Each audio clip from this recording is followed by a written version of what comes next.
Hey everybody, it's Adam, and happy Friday to you guys. I hope that you are excited that it's the weekend as I am. I can never believe how fast the week goes for me now. It never used to feel like that, especially when I was in school, but now every week just goes amazingly fast. But anyways, happy Friday again. So before I launch into the commentary, just a couple of channel update, housekeeping type things. I was looking through all the gameplay I have left. I have about 7 or 8 Black Ops gameplays that are ready for me to use. And right now, I think we're looking at it's the 26th plus 5, 18 days to go. Probably going to have Black Ops 2 a little bit early, not positive, but most likely. So that means that I've got more than enough gameplay to fit my current schedule. So most of the gameplay I've left over is a lot better than this. This is a 36 and 5 domination, real quick, 5.5, 6 minutes. Cut out a chopper gunner. I think I have about a half dozen gameplays, which are at least 50 kills and less than 10 deaths in domination, and a couple of 40 kill TDMs to go. So I have a lot of good gameplay. I decided to burn this one real quick because I just had pretty much a quick commentary and the channel update to do. So the other good thing, or the other good news, is that I finally figured out how to get my PC recording a little bit better. It's still not great in 1080p, but since most people, from what I've read, tend to watch YouTube videos in 720p regardless of the option, I'm going to go ahead and film in 720p. So I'm going to do a Borderlands 2 review. I'm going to do a Torchlight 2 review. I'm going to do a Dishonored review. I'm going to do an XCOM review. I can't speak right now, and I don't want to stop and start over.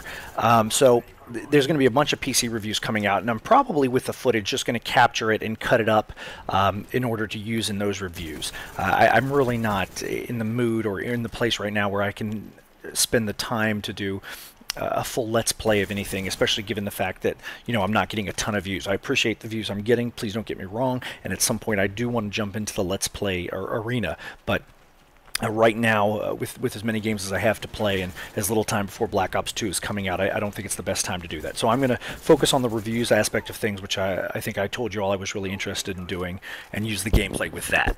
So, all right, let me get to my brief commentary here, and this is primarily a Call of Duty topic, but really for any game you play, Battlefield 3, Medal of Honor, whatever. And the question is, do you play to win, and do you think it's important? The reason I bring that up is because Black Ops 2 is going to place a very, very heavy emphasis on objective play, right? And you're going to say, okay, well, we all know that already. It's great. They've talked about this a million times. If you're playing domination, you get 100 points for a kill, you get 100 points or 150 points for a flag cap, you get 150 points for killing a person on a flag, all that kind of stuff. So a UAV is 370 points or whatever. That can be one kill, and two flag caps are already there. It can be two kills if both people are on the objective, something like that.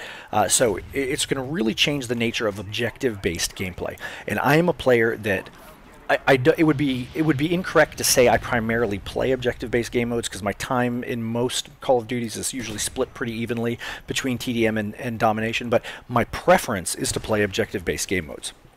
So, that's really important to me, and I'm not always the best objective player, and I've been very open about that in commentaries before. It's something I need to work on, that I want to work on, and I think in Black Ops 2, it's going to encourage a lot of people that think of themselves as slayers, as I do, correctly or incorrectly. It's going to encourage them to play the objective. I think it's also going to make people die a lot more, which is going to make streaks harder to get. Now, of course, none of this applies to TDM, and TDM is usually about 60 to 70% of the overall population of a game.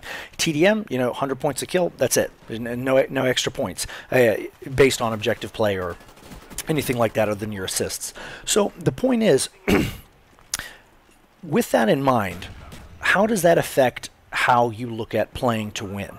And I'm really throwing this out there as something I hope to generate some comments, because I think this is a subject that a lot of people have very, very different views on. There are some people on YouTube and in real life on my friends list that take their win-loss ratio very seriously. It's the most important thing to them.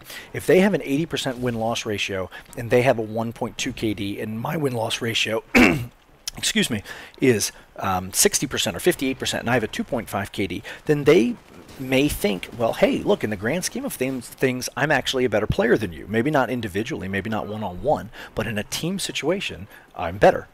In terms of what I can offer every time I enter a game, I'm actually a better, more valuable player. I can't necessarily say that's wrong.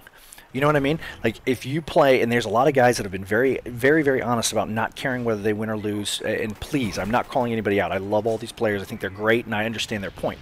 But you get a guy like Fearcrads or Orb or iTemp or one of those guys, they say, they've said it in Black Ops and in Modern Warfare 3, they don't care if they win. They're playing for gameplays, they're playing for a lot of kills. That's what they enjoy. That's what gives them enjoyment playing the game. That's what makes them happy. That's how they have fun.